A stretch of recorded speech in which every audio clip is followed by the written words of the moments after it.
What time is it? It's Dave time! What Dave is it?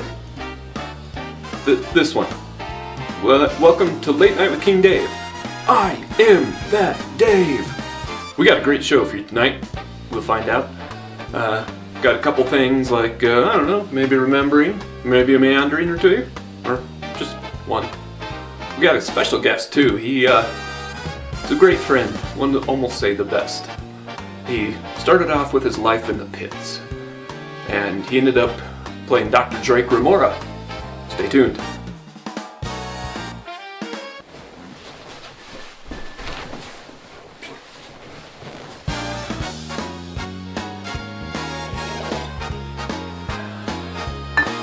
What a great intro. So about today, it's got me doing some Rememberies. Bring. You know, I remember when.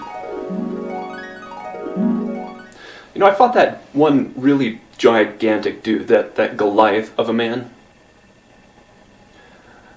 He was of the people of the Philistines, right? They were basically our enemy back then. You know, all this stuff happened. Saul came after me. He decided he didn't want me to be king, like he wanted to be king for some reason. I was looking all over for this place to hide. I really was. And for some reason, my feet, they went on. They took me to the land of the Philistines. King Achish of Gath. He was king then. Achish, Achish, Achish, or Achish. We're not really sure. He was like, what is this Hebrew doing, y'all? You know, Philistines talked a little bit. Whatever. I mean, you know, everybody's got their thing. But the Philistines were all like, what is this Hebrew doing? You know, they're like, this guy is our enemies. He's an enemy. He's an enenenm. He's a emeni. I realized the trouble I was in. And I was like, a king, and then as I was talking, you know, I just kept tripping over my tongue, and then all of a sudden I just went with it. And next thing I know, I was dribbling down my beard, like, just this ocean. Started scratching the walls to show I was crazy. The king was like, why'd they send me another madman? Don't I have enough? All the lawyers, and now this guy. Madman! I was able to get away from there because they're like, we can't do nothing to a crazy dude. I don't care if he is not really crazy. So I fled. Left that Achish, Achish. And I went and, you know, did all those other things. You know, I talk about it here. Or here? Over there. Wherever it is. I ended up back in the land of the Philistines, in Philistia. And I was just like, hey, went up to King Achish, Achish. I was like, dude, I'm on your side now. Can you believe it? Would you believe I'm on your side, huh? He did. He bought it. Yeah, Saul, he's like, oh, he went over to the Philistines. Gonna stop chasing him. So he did. You know, that was kind of my plan, just to get away from Saul. He was like, dude. So I pledged my allegiance to King Achish, Achish of Gath. Yeah, he bought it. I ended up asking him for a certain land. You know, just a place for me and my 600 peeps, right? Oh, and their families. So he gave me the land of Ziklag. We housed it there. We jammed it. That was our home. Me and my 600 bros. Every now and then we would go out on raids. You know, we'd fight the Gerbushlites, the Gigabytes, and the Amalekites. You know, Israel's enemies. Not, you know. And of course, I went over to them and said, "Hey, go fly an Amalekite!" Boom! Every time. It got them every time. Oh, it's good times. But King Achish of Gath would come up to me and be like, "Where you been?" I was like, dude, I fought Israel. Judah, like the southern king, like, Saul's land, Sauland. And he's like, oh, really? Cool. I totally believe you. I don't believe you would say anything else. And I'm not sure how that worked with me being a madman before. I think he's kind of used trusting madmen. Every now and then I would just have to slobber my beer just to make sure he always trusted me. A man should be able to slobber when he wants to slobber. That's all I'm saying. All these rules and nonsense. There's the slobber. Oh, shoot. About this time, Saul, the dude was just... He went and consulted a medium. Not a small, not a large, it was a medium. Was that a grande, maybe? The law says you shouldn't consult a medium. That's asking a witch. And so I think, yeah, he was losing it.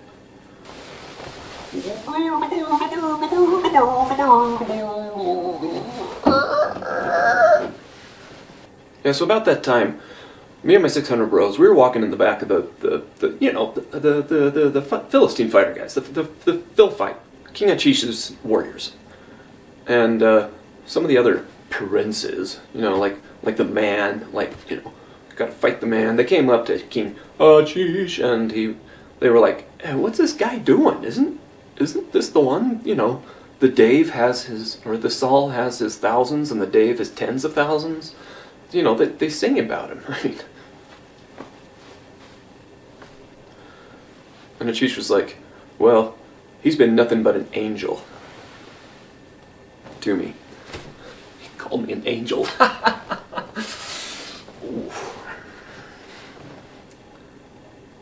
So they ended up telling me to go home. So, went back to the land of Israel. But just goes to show you, sometimes your enemy becomes your friends, and your friends become your frenemies, and your frenemies become your pal holes, and it spirals. Went back, became king. All the great stuff happened. But that was when I fought with the Philistines instead of against them. So, there you have it. Rememberies.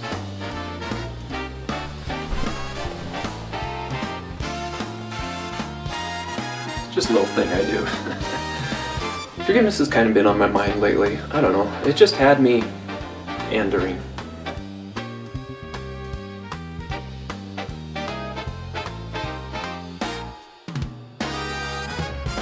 There's a book in the record.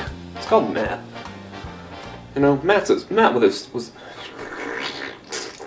Matt was this cool guy. Cool guy Matt. He was a tax collector, so it wasn't that cool. He wrote a book. It's called Matt. If I mentioned that, it's Matt. The book was Matt. Wrote by Matt. It was actually Levi, but he went by Matt. I don't know. Anyways, Levy Matt.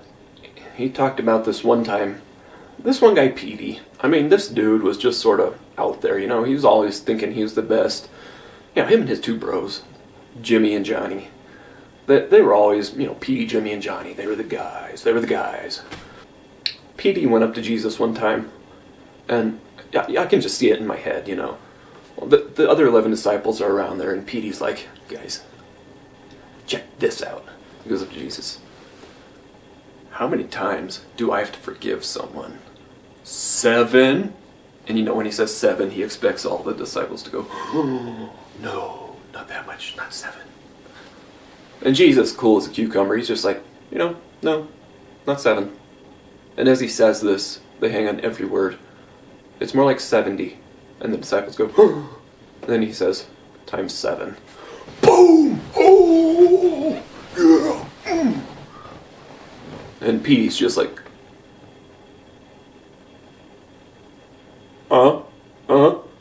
sounded like a seal, apparently.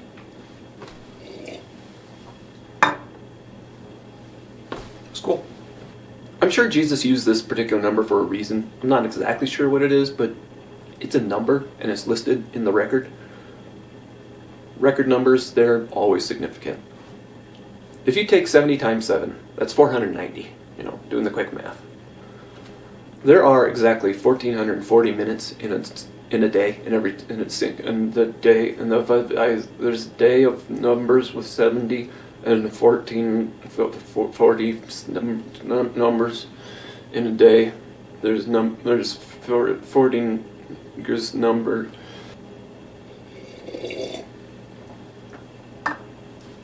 Most people sleep every day. I like to get my beauty sleep. I like to get, 9.5 hours. I know it's not enough, okay? If you guess 6 hours of sleep, that brings it down to about 1,080 minutes a day of when you're conscious and when you're, have the ability to be offended. So if you consider it, 490 over 1,080, that's almost one forgiveness every 2 minutes. And it's not like you have to go, okay, come on, Haney. Okay, I don't have to forgive you for another minute and 43 seconds. It's not like that. It's just, you do it as much as you need to. That was the whole point. And it's not just like if someone goes, boom, oh, I forgive you. Boom, oh, I forgive you. Boom, oh, I forgive you. Just over and over. That's part of it. Don't get me wrong. That's part of it. Because that's what God does to us. Thank you, Lord. Now, one thing that got me Andering the other day was thinking, okay, how do I know if I've really forgiven someone? How do I know? Because I'll be like, boom, and later it's like, okay, yeah, I forgive him. And then 2 minutes after that, it's like, I don't really feel like I've forgiven them. Okay, have to forgive them again. I think God knows who he made. This guy. He made the Dave the way the Dave is. He knows that I may struggle sometimes with forgiveness. He knows that it may be that I've forgiven someone, and then literally a minute later, I'm like, oh, I can't stand that person. Okay, well, forgive them again. That's why I said it. And I'm still envisioning Petey's face, just like jaw dropped all the way to the floor. And, the other disciples are like,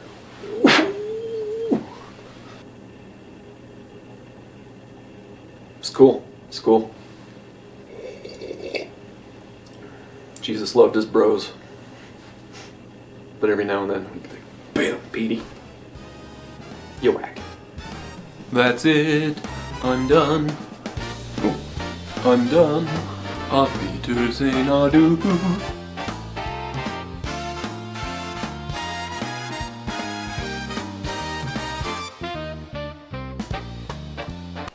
Are we rolling?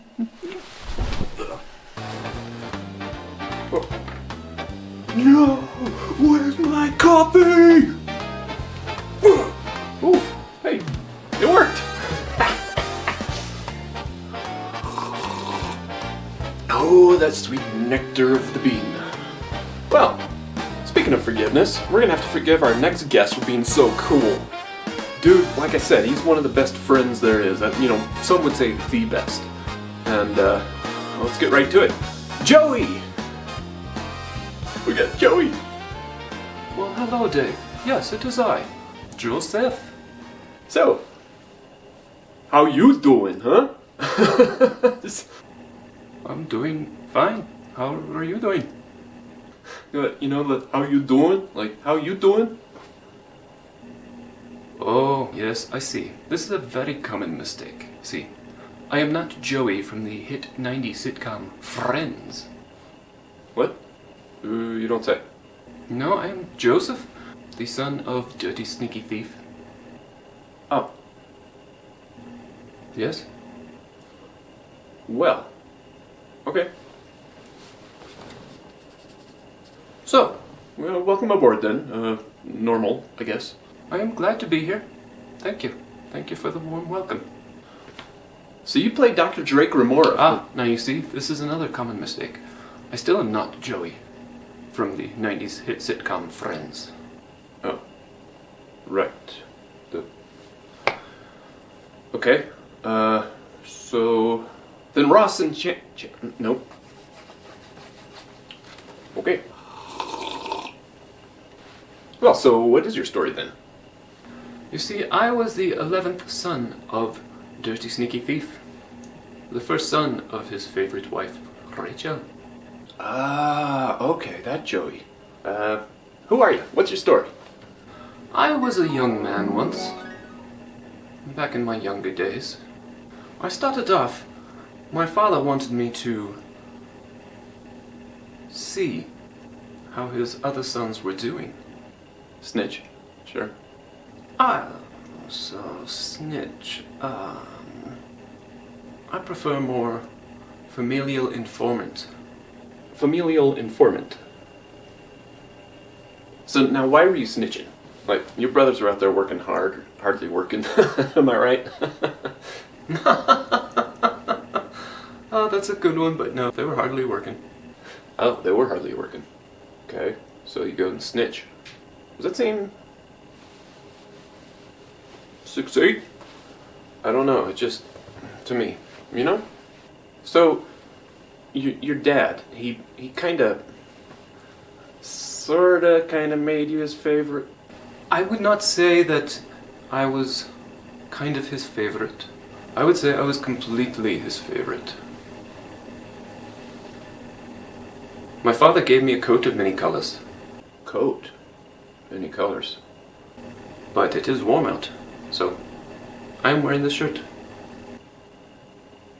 So you were absolutely his favorite, bar none. And that kind of made you feel good, huh? In my younger days, I would say that, yes. Yeah, well, I mean, think it would me too. Suck it, bros. Just kidding. I was the one that was made king, though. Sons of Jesse. So, you know, I was the youngest. I know what it's like. Your brothers are bigger and stronger than you, and everybody thinks, oh, they're going to be king. And then, you know, somebody like, I don't know, Sammy comes along. That one? Nope. That one? Nope. That one? Not the smallest one. Yep. That's this Dave. It says you had some dreams. Yes, I had 2 dreams, in fact. These dreams now. The first one had hay sheaves. Hay? You dreamt of hay? I did, in fact, dream of hay. And the 11 hays that were in there all bound down to me. These dreams, what did they, I mean, like, I have weird dreams too, like, you know, I'm walking around in my underwear and trying to play golf, and I'm in a room and I'm trying to figure out where to hit, you know, it was that kind of a dream. Ah, those dreams do not mean something. My dream meant something. How'd you know it meant something? I have been able to tell dreams. Dreams of others, dreams of mine, dreams of yours, not of thine. Ah. So you're like a dream teller. Ah, yes, but I am not the dream teller. God of less than honest Abe, Isaac, and dirty thicky sneef. Oh, right, sure. God's the dream teller. You're the conduit. That's a great word for it. Conduit. Flow through the conduit. Conduit. This hay dream. It meant that my brothers, they were bowing down to me. I was not king, and they were bowing down. You probably keep this to yourself, right? Like, ah, that's the funny thing. As soon as I had the dream, I went and told my brothers. what? No, I mean, like, it would be a little embarrassing. Like, nobody would like you. I wanted them to know they would bow down to me. To me. Oh. I thought they would be happy about it. But, in all honesty, they weren't. Sure. So then you have this other dream. And what was the other dream? It was about the sun, and the moon, and the 11 stars. Okay, so that's, I mean, the 11 stars are your bros. Yeah, oh, very good. You are the dream teller now, the Dave. But there was 2 things that you did not get. For you see, the sun was Pa, and the moon was Ma. Your pa and ma. And so you're your dad's favorite, so he's like, okay, yeah. It made them mad. Oh. Yeah. Pa don't like it. Pa don't like it. That's a great way to put it. My brothers started calling me the Dreamer, as if that's a bad thing. You dreamer. Joey Dreamer. Dreamer Joey. La la la la la la la la la la la la la. the rainbows and the dreamers, the lovers and the rain.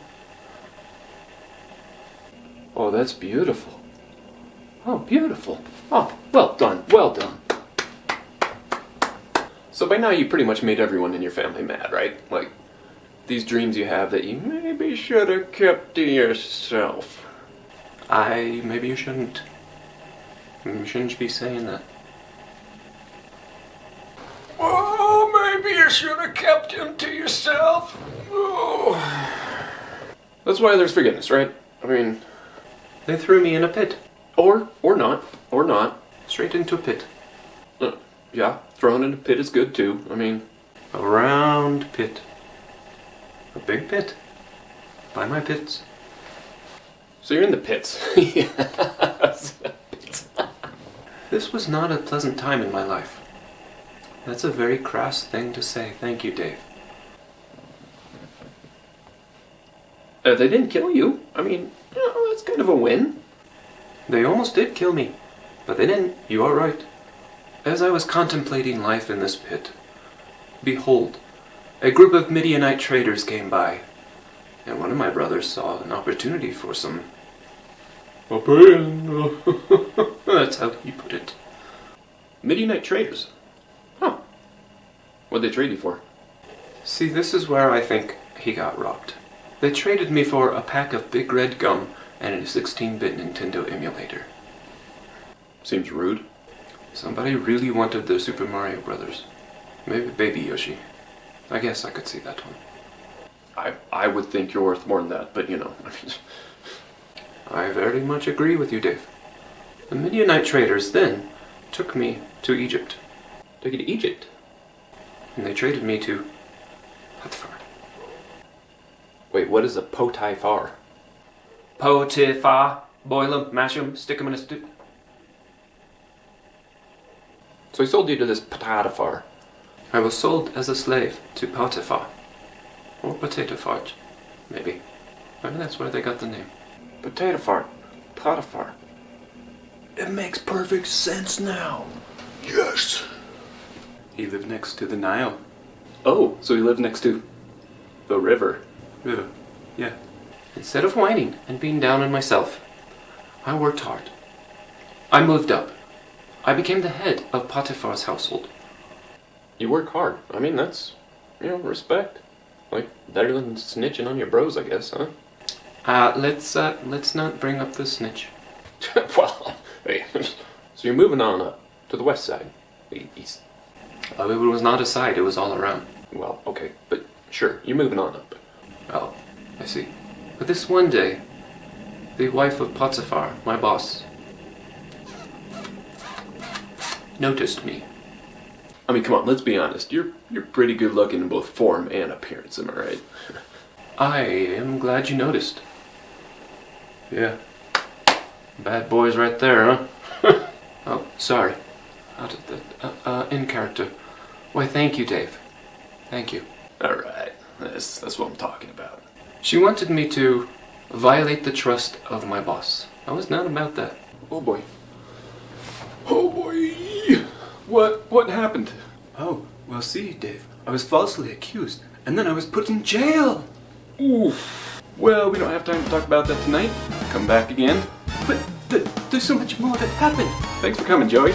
And then this one time, the baker, he comes to and me, here's and to he all says, you friends out there. I had a dream, Joey. Oh, Yeah? I was like, oh, you're gonna die.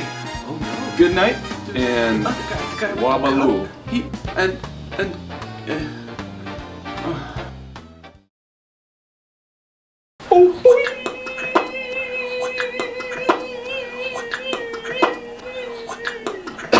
Hey, Jonah, I'm calling you out. You can't take on Prison Joey. Let's rumble this Friday, 7 to 9 Central on PWE.